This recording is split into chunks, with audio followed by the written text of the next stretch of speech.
لله ملك السماوات والأرض يخلق ما يشاء يهب لمن يشاء إناثا ويهب لمن يشاء الذكور أو يزوجهم ذكرانا وإناثا ويجعل من يشاء عقيما إنه عليم قدير. السلام عليكم ورحمة الله وبركاته. Studio இஸ்லாம் சேனலில் உங்கள் அனைவரையும் வருக வருக என வரவேற்கின்றேன். ஃபயா அஹ்லன் வசஹலன் வமர்ஹபா. பிஸ்மில்லாஹிர் ரஹ்மானிர் ரஹீம். அல்ஹம்துலில்லாஹ் வஸ்ஸலாத்து வஸ்ஸலாமு அலா ரசூலில்லாஹ். அம்மா பஅத். ஃபகத் قال الله تبارك وتعالى في القرآن المجيد والفرقان الحميد إن الله يأمركم أن تؤدوا الأمانات إلى أهلها. கண்ணியத்திற்குரிய எல்லாம் வல்ல அல்லாஹ்வின் நல்லடியார்களே, இஸ்லாமிய சகோதர சகோதரிகளே, அல்லாஹ் சுப்ஹானஹு வ தஆலா குழந்தைகள் என்ற ஒரு பாக்கியத்தை நமக்கு வழங்கி அவர்களுடைய உரிமைகளையும் சரியாக பேணுவதற்கு நமக்கு வழிகாட்டி இருக்கின்றது இஸ்லாமிய மார்க்கம். பெண்களுடைய இந்த தர்பியத் என்பது இன்றைக்கு இன்றியமையாத ஒரு விஷயமாக இருக்கின்றது. காரணம், ஃபித்னாக்கள், குழப்பங்கள், எங்கு பார்த்தாலும் ஒரு இஸ்லாத்துக்கு முரணான விஷயங்கள் அதிகமாக நடந்து கொண்டிருக்கின்றன. இப்படிப்பட்ட ஒரு மாஹோல், இஸ்லாமிய மாஹோல் அல்லாத இப்படிப்பட்ட ஒரு மாஹோலில் நம்முடைய குழந்தைகளை வளர்ப்பது என்பது ஒரு மிகப்பெரிய ஒரு சேலஞ்ச், மிகப்பெரிய ஒரு சவால். ஆனாலும் இந்த சவால்களுக்கு மத்தியில் ஒரு இஸ்லாமிய குடும்பத்தை அமைப்பது, அந்த குழந்தைகளுக்கு சரியான தர்பியாவையும் ஒழுக்கத்தையும் தக்வாவையும் ஊட்டி வளர்ப்பது என்பது, அதில் தாய்மார்கள் மிகப்பெரிய பங்களிப்பு வகிக்கின்றார்கள். எனவே பெண் குழந்தைகளுடைய இந்த தர்பியத்தில் தந்தையை விட தாய் அதிகமான நேரம் அவர்கள் கொடுப்பதினால், அவங்க கூட இருப்பதினால் அவங்க இந்த விஷயத்தில் மிகவும் கவனமாக இருந்து கொள்ள வேண்டும். பெண் பிள்ளைகளுக்கு எதையெல்லாம் கற்றுக் கொடுக்க வேண்டும், நிறைய விஷயங்கள் தாய்மார்கள் சரியான முறையில் கற்றுக் கொடுத்து விட்டால் அது அவர்களுடைய வாழ்க்கையை நிம்மதியான வாழ்க்கையாக அமைவதற்கு அது உகந்ததாக உறுதுணையாக இருக்கும். வரலாற்றில் சில சம்பவங்களை நாம் பார்க்கின்றோம். ஒரு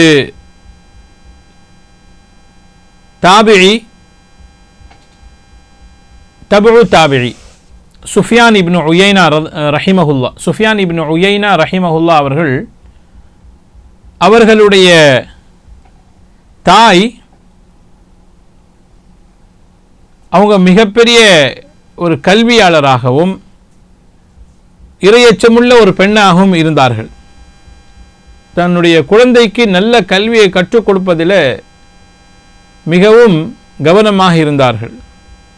எப்போதுமே அவங்களுடைய தாய் அவங்கள பார்த்து சொல்வாங்க, என் அருமை மகனே, நீங்கள் கல்வியை தேடுங்க, கல்வியை தேடுங்க, நான் கஷ்டப்பட்டு உங்களுடைய தேவைகளை நான் பூர்த்தி செய்கிறேன், நான் கஷ்டப்பட்டு உங்களுடைய தேவைகளை பூர்த்தி செய்வேன்.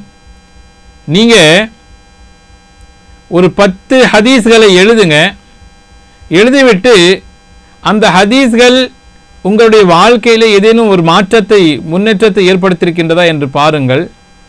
அப்படி ஏதேனும் உங்களுடைய அமல்களுடைய விஷயத்தில் மாற்றம் ஏற்பட்டிருக்கிறது என்றால் அது உங்களுக்கு ஒரு சிறந்த கல்வியாக இருக்கின்றது. அப்படி இல்லை என்றால் அந்த கல்வி உங்களுடைய விஷயத்தில் பாதிப்பை ஏற்படுத்தக்கூடிய கல்வியாக இருக்கின்றது. நீங்கள் கற்றுக்கொள்ளக்கூடிய கல்வி உங்களை மாற்ற வேண்டும், உங்களுடைய ஒழுக்கத்தை மாற்ற வேண்டும், உங்களுடைய இறையச்சத்தை அதிகப்படுத்த வேண்டும். அப்படி இல்லாவிட்டால் அது சிறந்த கல்வி கிடையாது என்று தன் மகனுக்கு சொல்லி சொல்லி வளர்ப்பார்கள். எப்போதுமே தன் பிள்ளைகளுக்கு துஆ செய்யக்கூடிய தாய்மார்களாக அவங்க இருக்கணும், நலம் நாடக்கூடிய தாய்மார்களாக அவங்க இருக்கணும் என்பது நம்ம இங்கே கவனிக்க வேண்டியது.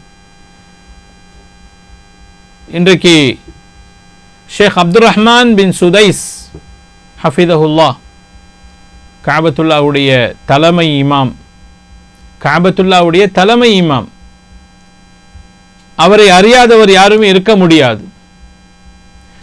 ஒரு நாள் சிறு வயதில்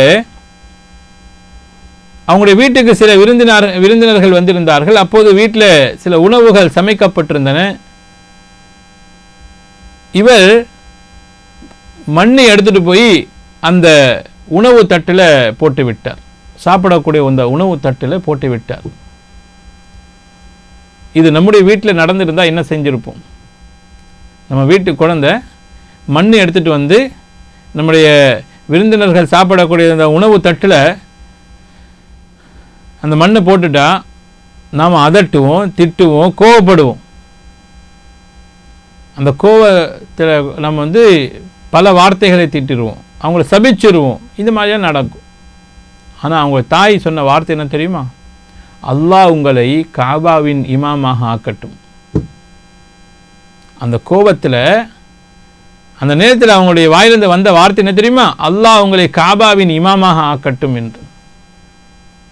அந்த துவா பலித்தது. அல்லாஹ் அந்த துவாவை ஏற்றுக்கொண்டான். சுப்ஹானல்லாஹ். இன்றைக்கு அவர் தலைமை இமாமாக இருக்கின்றார். இது அவருடைய தாயுடைய துவாவின் மகிமை. அந்த தாயின் துவாவின் மூலமாக கிடைத்த மிகப்பெரிய ஒரு பலன் அது. எனவே தாய்மார்கள் தங்களுடைய பிள்ளைகளுக்கு எப்போதுமே துவா செய்யக்கூடியவர்களாக, அவர்களை குறித்து அக்கறை காட்டக்கூடியவர்களாகத்தான் இருக்க வேண்டும் என்பது இந்த இடத்துல நாம் புரிந்து கொள்ள வேண்டும். அதே போல கண்ணியத்திற்குரியவர்களே, இமாம் ஷாஃபிஈ ரஹிமஹுல்லா, இமாம் ஷாஃபி ரஹிமஹுல்லா அவர்கள் சிறு வயதிலேயே யத்தீமாகிவிட்டார்கள். அவருடைய தந்தை இறந்து விட்டார்கள். ஆனாலும் அவருடைய தாய் அவங்களுக்கு தர்பியத்து கொடுப்பதில், அவங்களுக்கு கல்வி கற்றுக் கொடுப்பதில் எந்த குறையும் வைக்கவில்லை.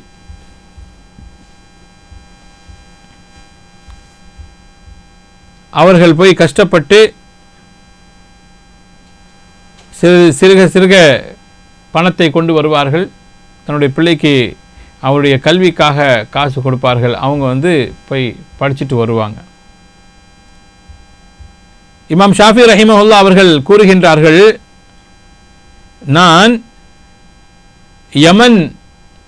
யமன் நாட்டிற்கு சென்று கல்வியை கற்றுக்கொள்ள முடிவு செய்தேன். என்னிடத்தில் அந்த நேரத்தில் பணம் இல்லாமல் இருந்தது.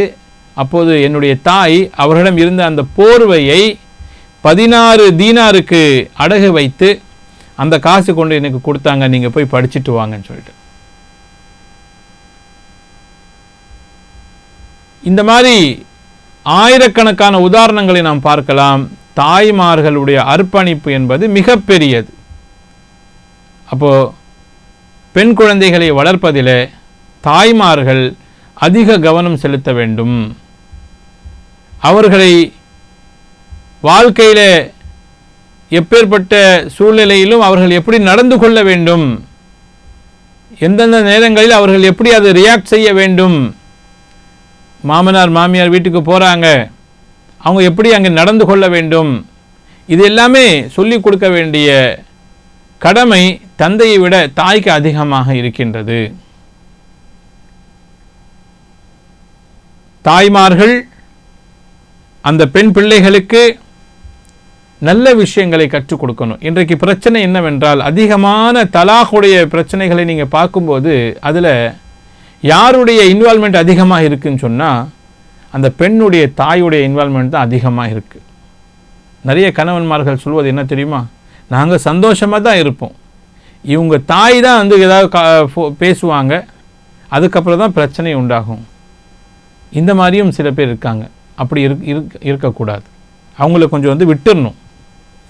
அவங்க வந்து திருமணத்திற்கு பிறகு அவங்களுடைய வாழ்க்கை அவங்க வாழட்டும் என்று, ஏதேனும் அவங்களுக்கு கஷ்டம் வந்தால் அவங்களுக்கு ஆறுதல் சொல்லி பொறுமையை சொல்லி அவங்களுக்கு வந்து விட்டுறணும் தவிர அவங்களுடைய வாழ்க்கையை கெடுப்பதற்கு முயற்சி செய்யக்கூடாது. நல்லது செய்கிறோம் என்ற பெயரில் அவங்களுடைய வாழ்க்கையை வந்து நாசமாக்கக்கூடிய வேலை இன்றைக்கு நிறைய தாய்மார்கள் செய்து கொண்டிருக்கிறார்கள்.